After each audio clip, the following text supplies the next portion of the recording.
Shalom sahabat-sahabat Cornerstone Jakarta dimanapun kau berada, apapun situasi yang saat ini sedang kita hadapi, tetaplah tinggal di dalam kasih karunia Tuhan, tetaplah bertumbuh di dalam kasih dan kebaikannya. Firman-Nya berkata di kitab Roma bahwa pengenalan maksud dari kebaikan dan kemurahan Tuhan untuk membawa kita kepada pertobatan. Hari ini Tuhan ingin membawa perubahan dalam kehidupan kita. Hari ini Tuhan ingin memberikan berkat-Nya di dalam kehidupan kita, sehingga Bapak Ibu dapat semakin mengenal betapa dalam, panjang, lebar, dan tingginya kasih Tuhan di dalam kehidupannya kita. Sehingga Allah selalu memanggil kita sebagai anak-Nya.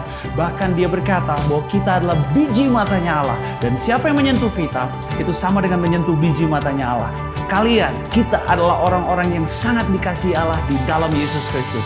Tetap follow Instagram Cornerstone Jakarta, YouTube Cornerstone Jakarta, dan Facebook Cornerstone Jakarta. Dan Bapak Ibu tetap pastikan terkoneksi dengan Cornerstone Jakarta, karena akan banyak sermon-sermon berbicara tentang kasih karunia Tuhan.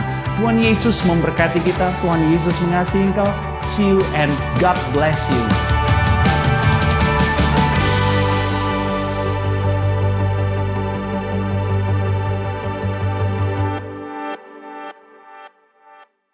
Shalom saudara terkasih di dalam Tuhan kita Yesus Kristus. Kembali Cornerstone Jakarta hadir di tengah-tengah Bapak Ibu, saudara-saudaraku sekalian. Setelah sebulan lebih kemarin kita off, karena ada beberapa hal yang sedang kita persiapkan untuk menjadi yang lebih baik.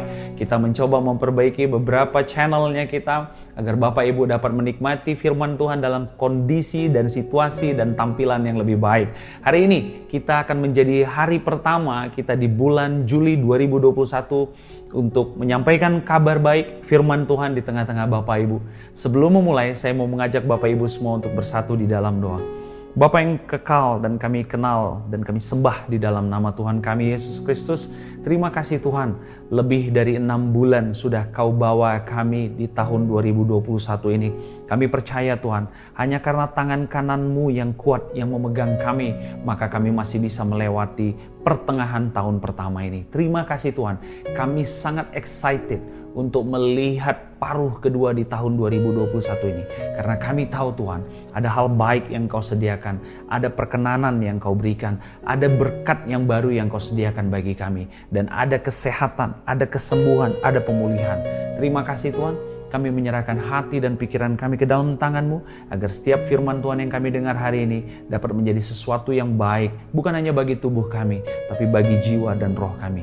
Demi nama Tuhan kami Yesus Kristus, kami telah berdoa dan kami telah mengucap syukur. Amin.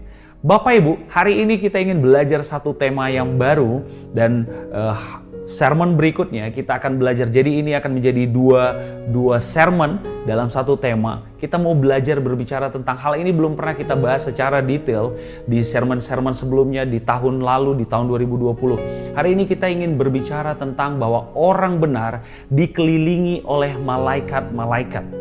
Banyak dari antara kita mungkin belum menyadari sepenuhnya bahwa dikelilingi oleh malaikat-malaikat itu adalah menjadi kenyataan di dalam kehidupan kita.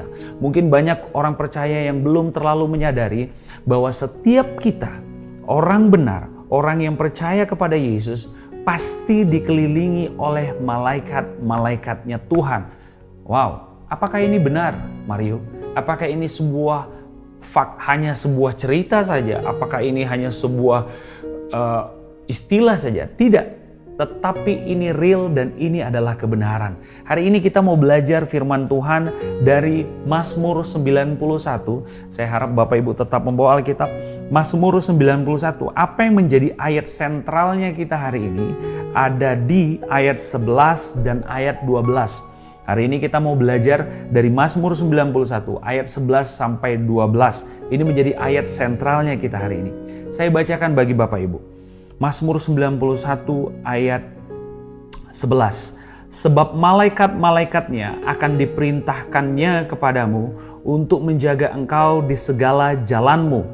Mereka akan menatang engkau di atas tangannya, supaya kakimu jangan terantuk kepada batu.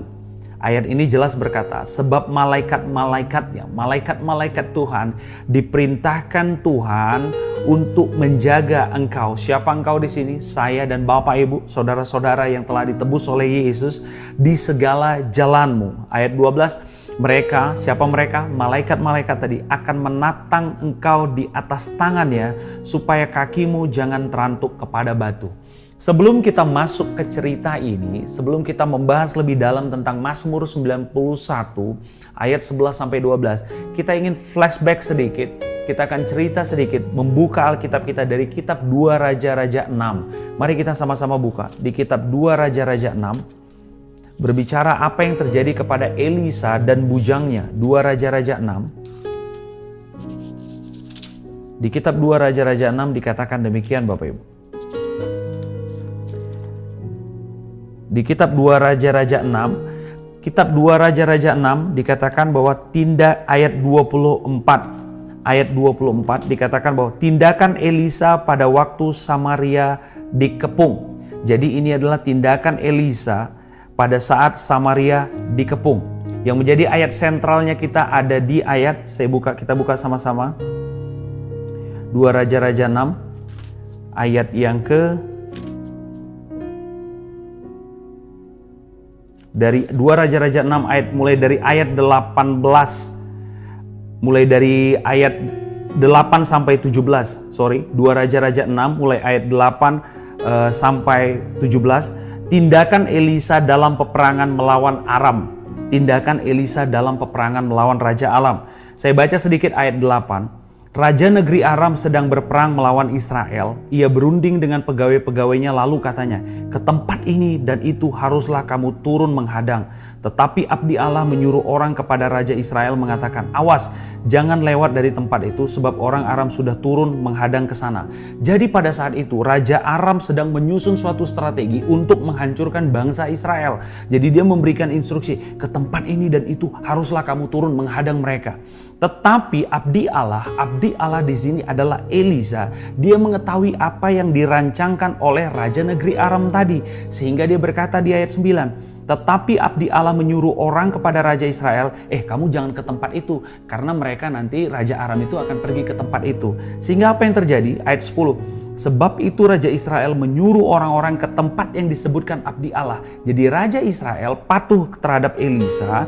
Demikianlah Elisa memperingatkan kepada mereka supaya berawas-awas di sana, bukan sekali atau dua kali. Jadi berkali-kali Elisa menuntun Raja Israel untuk keluar dari jebakannya Raja Aram, untuk dapat memenangkan pertempuran. Sehingga di ayat 10, ayat 11, lalu mengamuklah hati Raja Aram tentang hal itu. Jadi Raja Aram kesal. Kesal kenapa? Karena kok sepertinya setiap strategi yang dia sampaikan itu diketahui oleh Raja Israel. Kok setiap kali gua ke kiri, dia tahu gua ada di kiri, maka dia lari ke kanan. Setiap kali gua ke kanan, dia tahu gua ke kanan, maka dia ke kiri. Sehingga Raja Aram tidak pernah dapat menemukan Israel pada saat itu. Karena mereka selalu dapat menghindari Raja Aram. Sehingga apa yang dikatakan? Di ayat 11, maka dipanggilnyalah pegawai-pegawainya. Raja Aram tadi memanggil pegawai-pegawainya, katanya kepada mereka, tidakkah dapat kamu memberitahukan kepadaku siapa dari kita yang memihak kepada Raja Israel? Raja Aram menduga ada orang yang membocorkan rahasia dan strategi mereka. Sehingga dia bertanya, siapa nih di antara kalian semua yang membocorkan semua rencana dan strategi kita?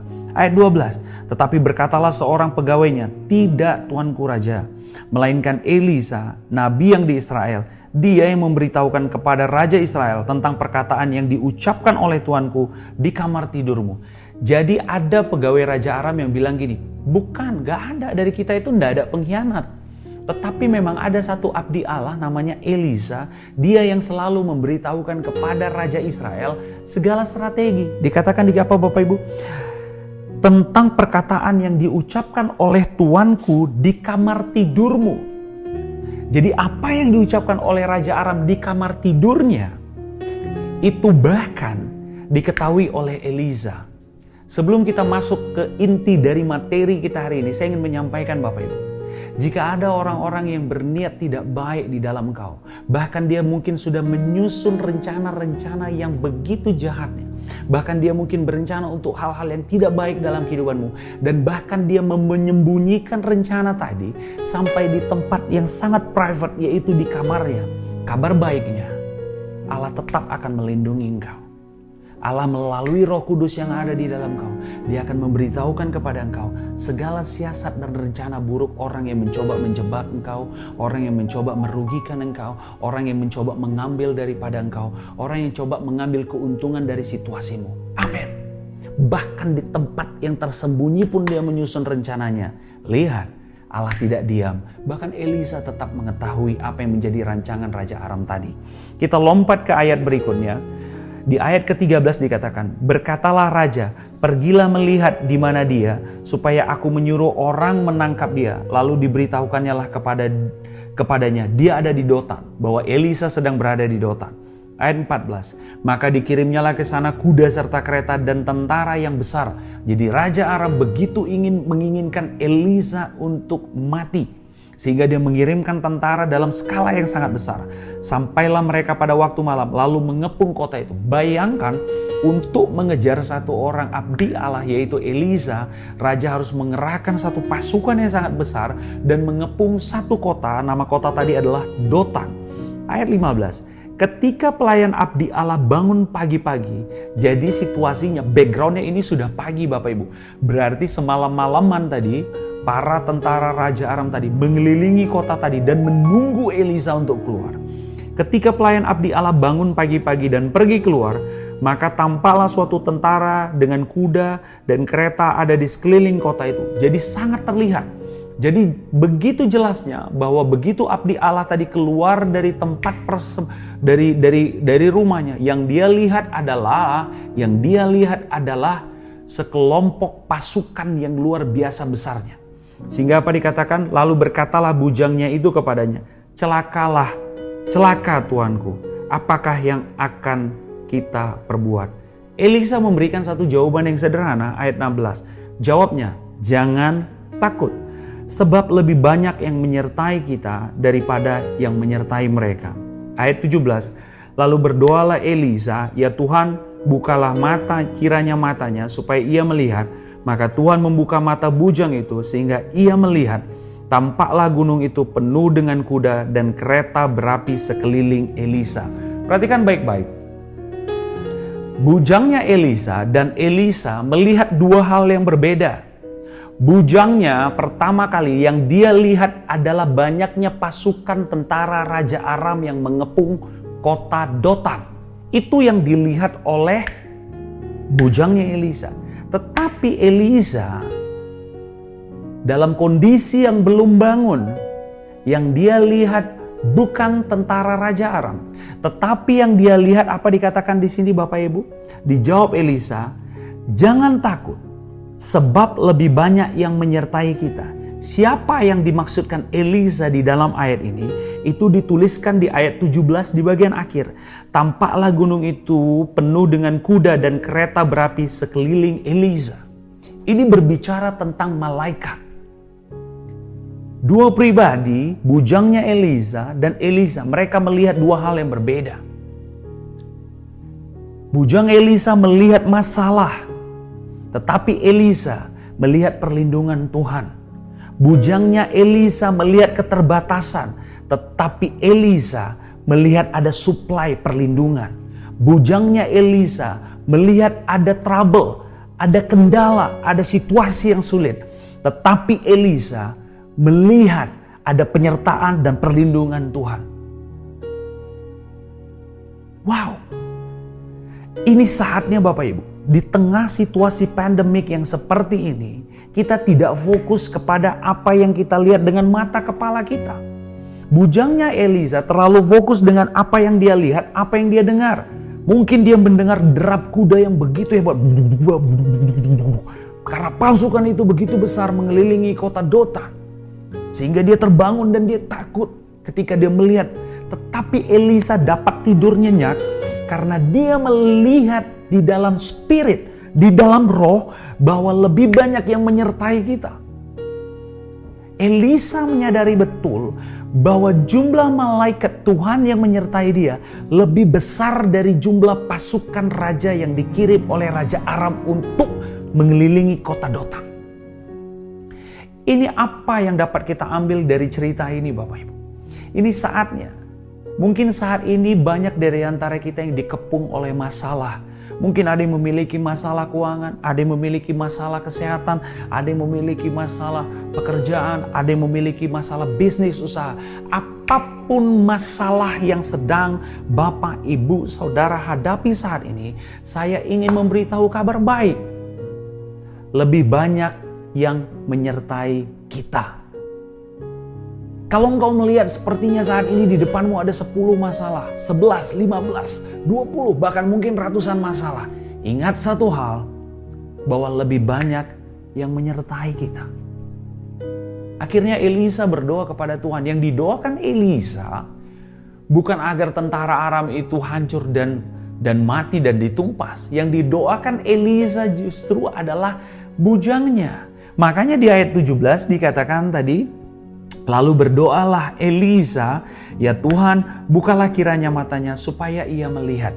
Hari ini Bapak Ibu, Tuhan ingin kita tidak selalu melihat dengan mata kepala kita.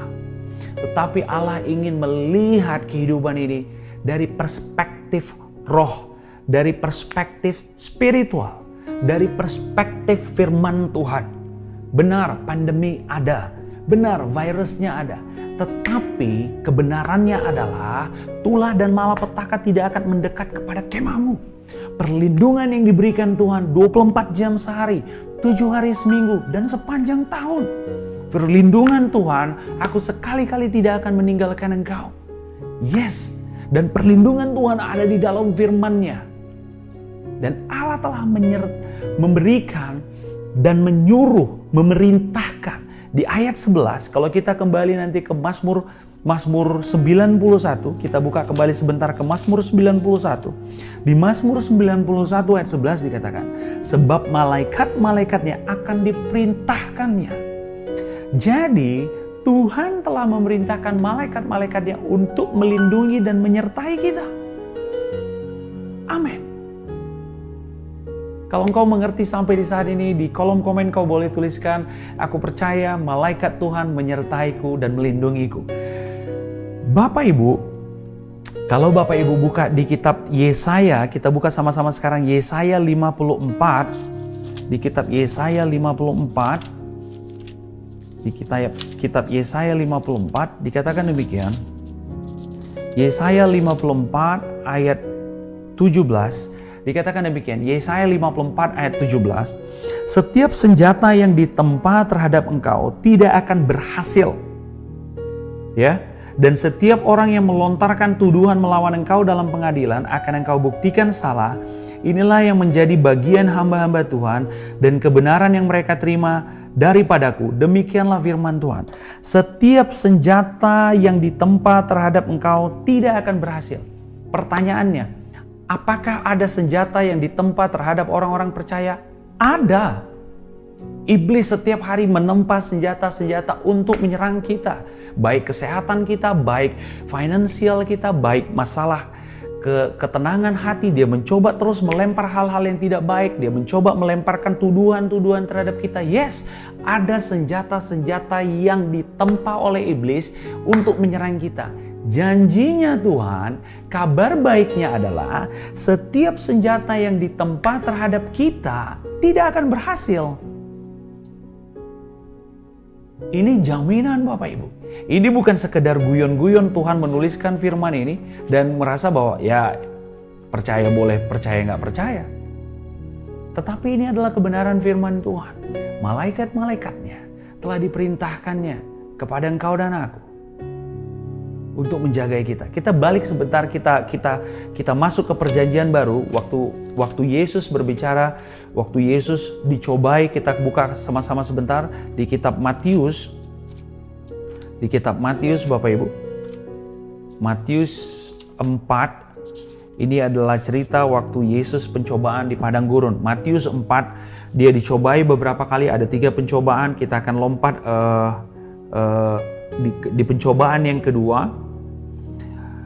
Di ayat ke-5, kemudian iblis membawanya ke suatu kota suci dan menempatkan dia di bubungan bait Allah, lalu berkata kepadanya, perhatikan statementnya iblis, jika engkau anak Allah, jatuhkanlah dirimu ke bawah, Sebab ada tertulis, perhatikan, iblis mencoba mengutip firman Tuhan dengan berkata, sebab ada tertulis mengenai engkau, ia akan memerintahkan malaikat-malaikatnya dan mereka akan menatang engkau di atas tangannya, supaya kakimu jangan terantuk kepada batu. Iblis sedang mengutip apa yang tertulis di Mazmur 91 ayat 11-12.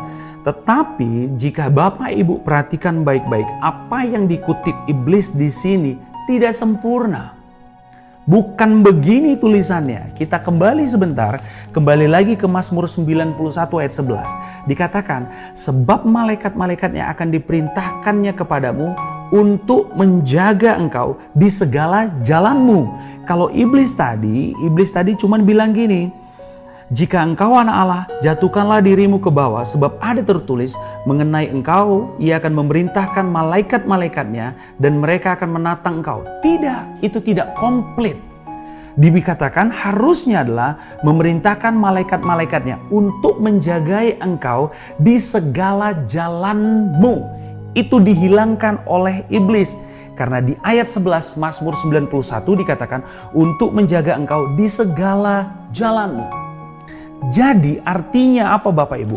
Malaikat yang melindungi engkau dan aku itu tidak on off kerjanya.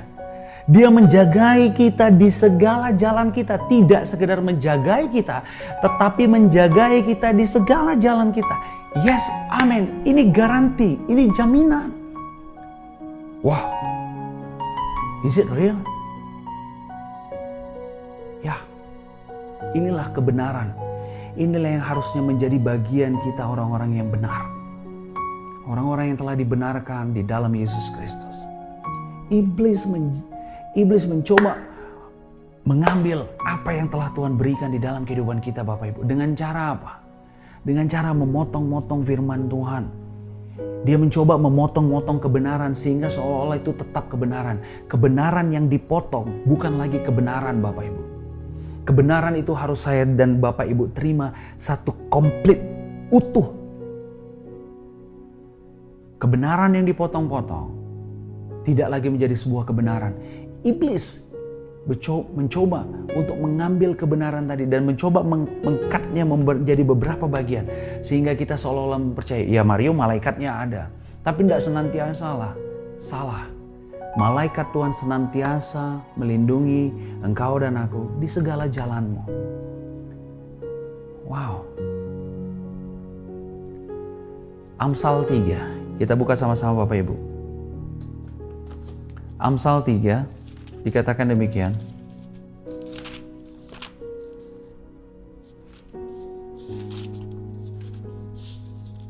Di Amsal 3 dikatakan demikian. Amsal 3 ayat 6 dikatakan demikian Bapak Ibu. Akuilah dia dalam segala lakumu, maka ia akan meluruskan jalanmu. Di dalam bahasa Inggrisnya dibilang in all your ways. Jadi sebenarnya di sini bukan segala lakumu, tapi di dalam segala jalanmu. In all your ways acknowledge him and he shall direct your paths. Akuilah dia di dalam segala jalanmu. Artinya apa Bapak Ibu? Di dalam King James Version-nya dikatakan in all thy ways. Saya bacakan bagi kita. Di dalam King James Version-nya dikatakan in all thy ways acknowledge him and he shall direct thy paths. In all thy ways acknowledge.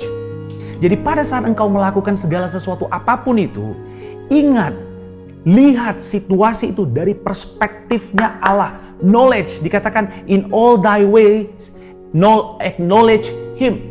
Jadi waktu engkau berbuat baik, engkau ingat, Tuhan, perbuatan baik ini bisa aku lakukan karena aku melakukannya demi engkau. Karena aku mengingat segala kebaikanmu. Maka dia akan meluruskan jalanmu. Apa ada di antara kita, orang percaya, yang dia ingat Tuhan pada saat dia mau berbuat dosa? Tidak. Itu makanya Bapak Ibu, pada saat engkau mau melakukan suatu dosa, waktu orang-orang percaya mau melakukan dosa entah apapun, pasti tidak terpikir oleh mereka tentang firman Tuhan.